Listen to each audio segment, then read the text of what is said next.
Je suis particulièrement honoré aujourd'hui de vous accueillir à l'occasion des 10 ans de la Fondation Digicel. 10 ans de travail. Quand on y réfléchit quelques instants, on ne peut que trouver cela extraordinaire et se dire qu'une telle aventure sociale mérite d'être célébrée ou encore plus d'être prolongée. Jean Monnet écrit dans ses mémoires « Rien n'est possible sans les hommes, rien n'est durable sans les institutions ». La Fondation Digicel est, à mon avis, une illustration remarquable de la lucidité du fondateur conceptuel de la communauté, car elle a su prouver son efficacité pour atteindre des objectifs assignés. Ces 10 années constituent une courte période, mais cette période, bien qu'elle soit courte, est riche de succès, et cela nous le devons tous aujourd'hui grâce à un travail d'équipe. Nous formons tous une grande famille, dont chacun des membres est personnellement impliqué dans la pérennité de la Fondation. Ces acquis nous incitent à la célébration, à la réflexion et aussi à la poursuite résolue de nos efforts pour l'avenir. L'heure est en premier lieu à la célébration. Cela fait maintenant 10 années que la Fondation a vu le jour. Elle est le fruit d'une vision de notre président fondateur, M. Dennis O'Brien, qui a cru qu'avec l'entrée de la Digicel sur le marché de la téléphonie cellulaire en Haïti, il fallait à tout prix redonner aux communautés, en faisant choix de l'éducation comme secteur prioritaire, améliorer la vie des plus vulnérables et favoriser l'esprit d'autonomie de plus d'un. Quand je regarde les années qui viennent de s'écouler, je constate que cette soif de venir en aide aux jeunes de notre pays avait sa raison d'être. À la fin de la première année d'existence, la Fondation ne comptait que 2 collaboratrices. Aujourd'hui, elle compte 33 employés. Cet engouement, j'en suis certaine, vous, staff de la Fondation, le devez à tout ce que vous avez réalisé pendant toutes ces années. Et je ne peux m'empêcher d'énumérer certaines des grandes réalisations qui ont marqué les 10 années d'existence de la Fondation. En 2007, en seulement 12 mois, elle a procédé à la construction de 20 écoles à travers tout le territoire national, dont 2 écoles par département. Ces élèves qui fréquentaient des écoles qui fonctionnaient dans un état de total délabrement avaient enfin un endroit où recevoir le pain de l'instruction comme ils le devaient. En 2008, la Fondation Digicel a par ailleurs pris conscience qu'on ne pouvait faire d'un local une garantie de qualité de l'enseignement dispensé. C'est pour cela qu'elle procéda à l'évaluation des compétences du corps professoral et des directeurs d'école et organisa une mise à niveau par le biais de formations offertes pendant les vacances estivales sur une période de 3 ans en partenariat avec ID, ADEMA et la Sofides. Elle procéda également à la distribution de 15 000 livres scolaires aux élèves du préscolaire et à la section primaire.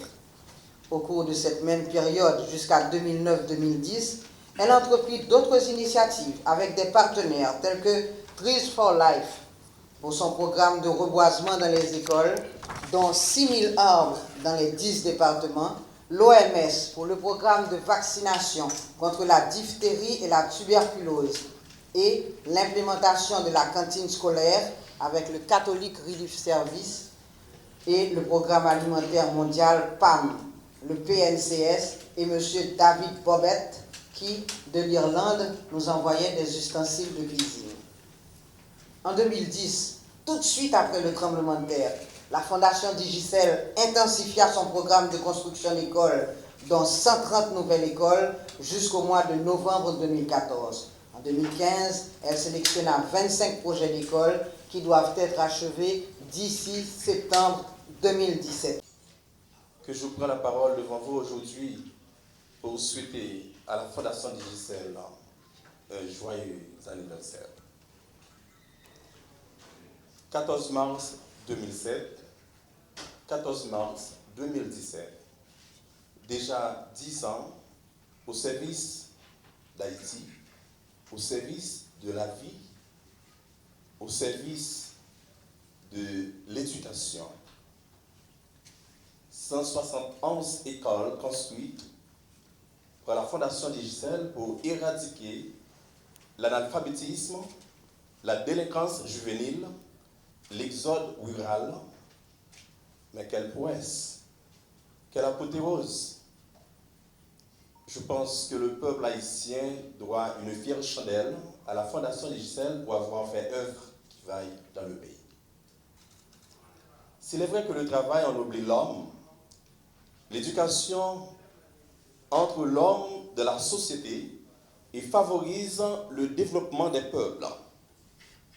Et si au créneau de la tribune de l'Académie française, le Sénégalais Léopold Sédar Senghor a eu la note juste de dire « Si chacun pouvait aider chacun à connaître chacun par la connaissance et l'intelligence, l'ignorance reposerait dans son tombeau. » C'est pour baisser le rideau de l'incapacité.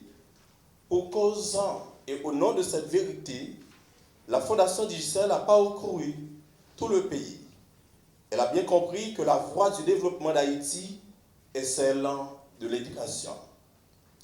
Le milieu paysan haïtien est dépourvu de tout. L'éducation des enfants en est une.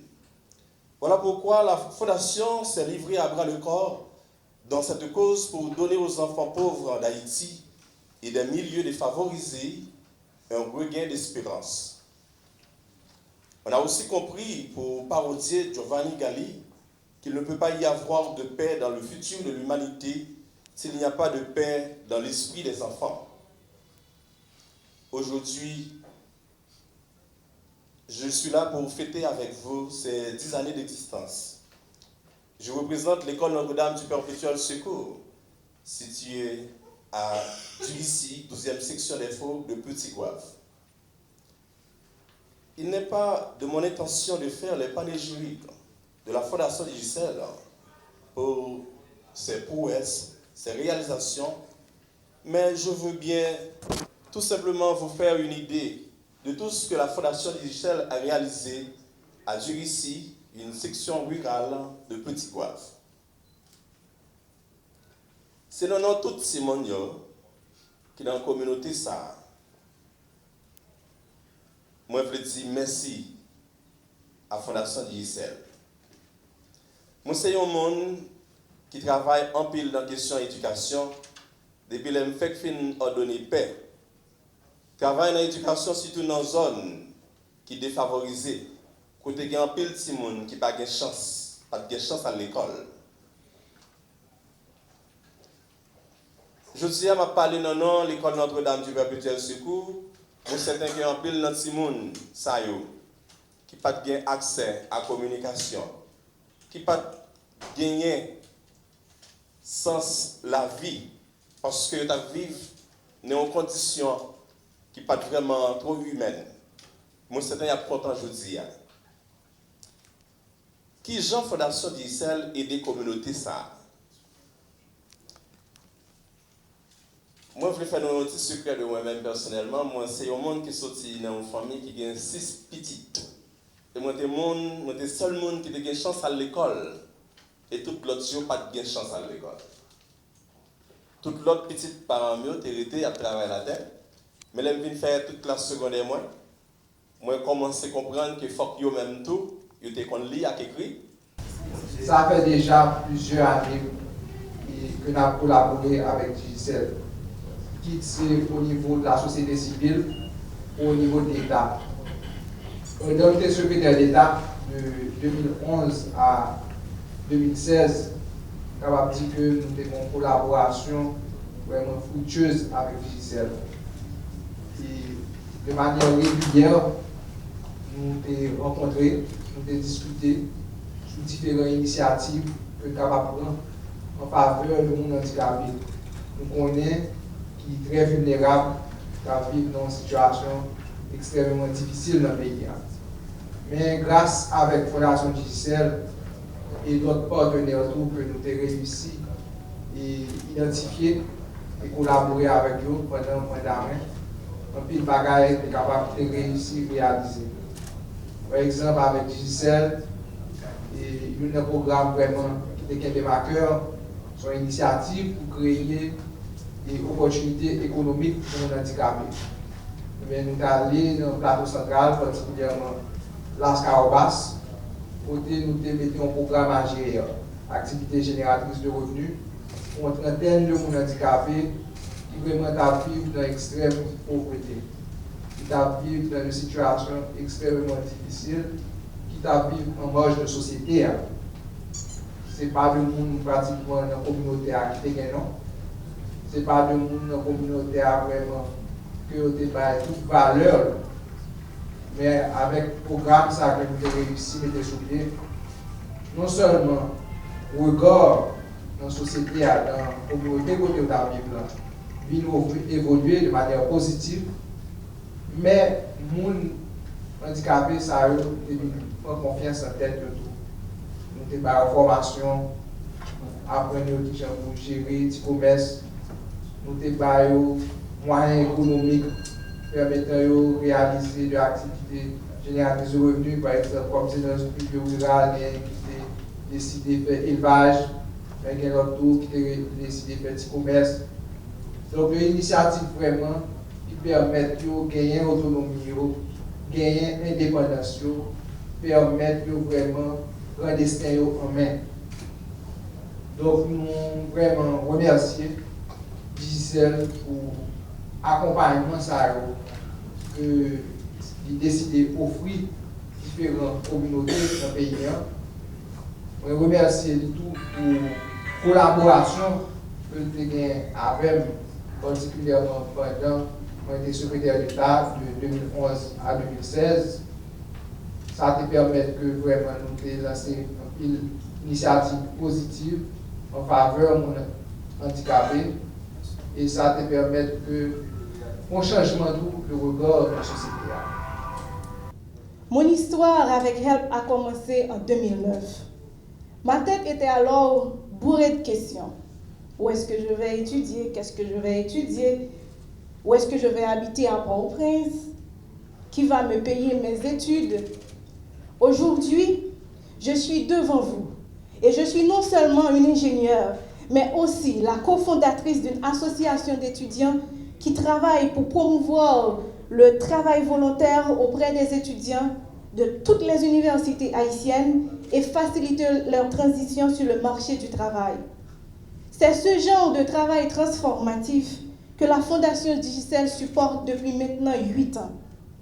Plus qu'un simple support financier pour payer mes 5 années d'études, la Fondation Digicel et les partenaires de HELP m'ont offert l'opportunité d'évoluer dans un environnement qui m'a permis de grandir. C'est donc avec beaucoup de reconnaissance qu'au nom de toute la famille de HELP, je remercie la Fondation Digicel pour sa foi dans le futur et dans le potentiel des jeunes Haïtiens comme moi, et pour sa contribution dans la formation de ces ressources combien nécessaires pour le développement d'Haïti. Fondation Digicel, dans la zone PAMNAN, spécialement, nous représentons une maman. Pour nous, ça fait nous dire, c'est pas papa, c'est parce que maman, comme toute douleur. Nous-mêmes, dans les ronds, nous avons enseigné dans un mauvais état, côté de Simonio, de chita en bas, un vieux caille sous roche. Les nous avons écrit Fondation Digicel, ils ont venu visiter nous et ils n'ont pas arrêté sous ça. Ils ont envoyé ingénieur pour construire pour nous. Pour nous avons une belle école. Côté les gens a passé ou pas capable garder. Non seulement ils ont construit pour nous, ils ont nous mobilier scolaire, ils ont professeurs, ils ont matériel pour travail. Yo bay élèves livres cahiers non seulement ça, yo cherché manger pour ti moun yo dans CRS qui c'est catholique relief service. Nous prenons 3 ans de formation dans Jean Rabel dans l'initiative développement. Yo ba nous plante pour nous planter après les nous saute dans formation. Yo jugé bien pour yo aider nous payer professeur. En janvier 2010, après tremblement de terre, Yo fait bel travail pour l'école là, puis solide toujours. Fondation ban nous formation comment dans Haïti éducation souffre comment pour nous gérer l'école là. En juillet 2016, nous allons camper pour deuxième phase formation nous encore.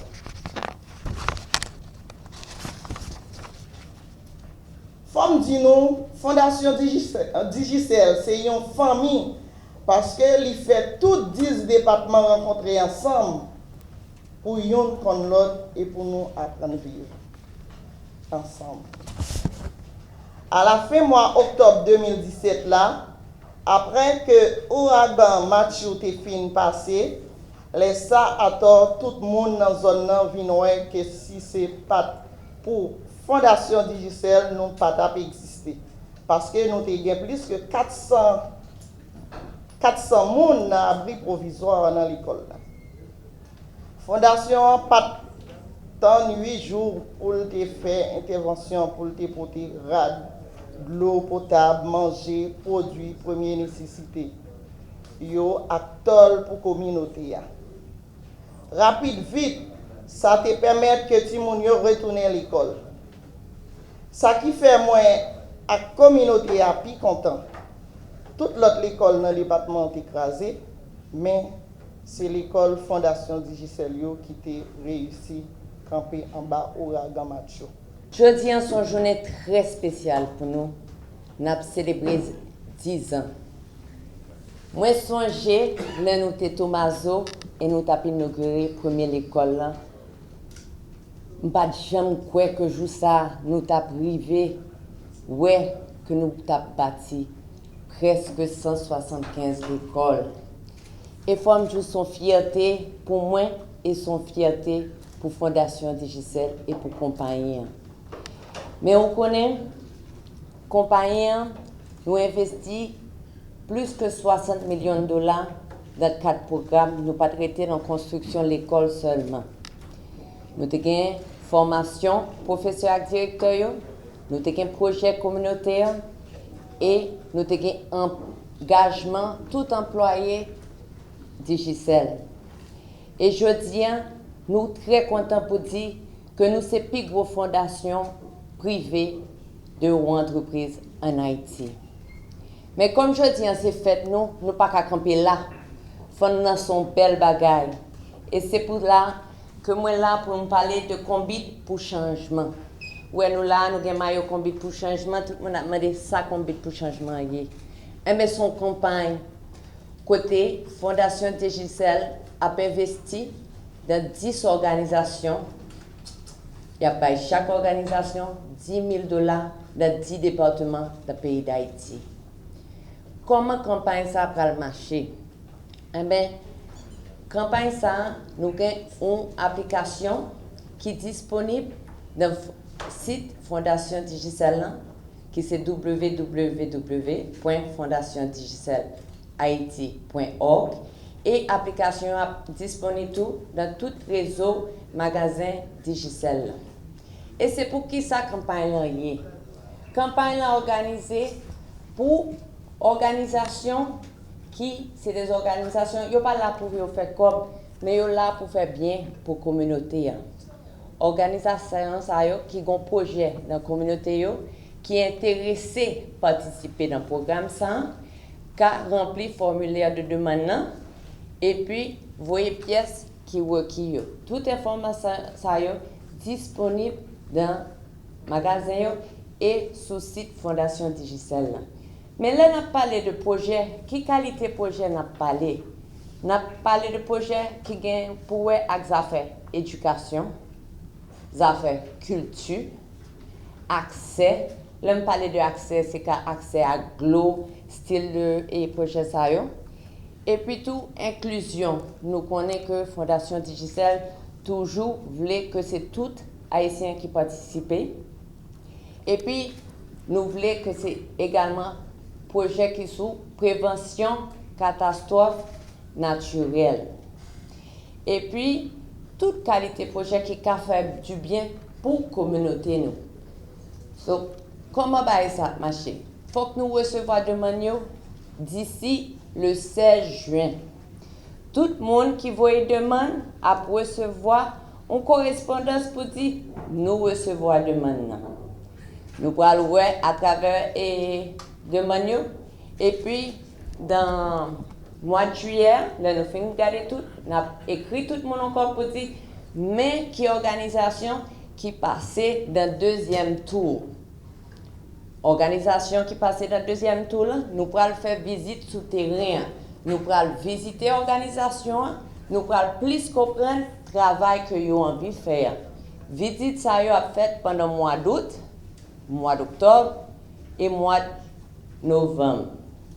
Là, nous finissons de faire visite projet ça nous mettons ensemble, jury a regardé et nous avons regardé pour voir qui est-ce qui prend dans la phase finale et nous avons annoncé ça dans 15 janvier. Après ça, tout le monde qui arrive dans la phase finale là, rentre pour Prince.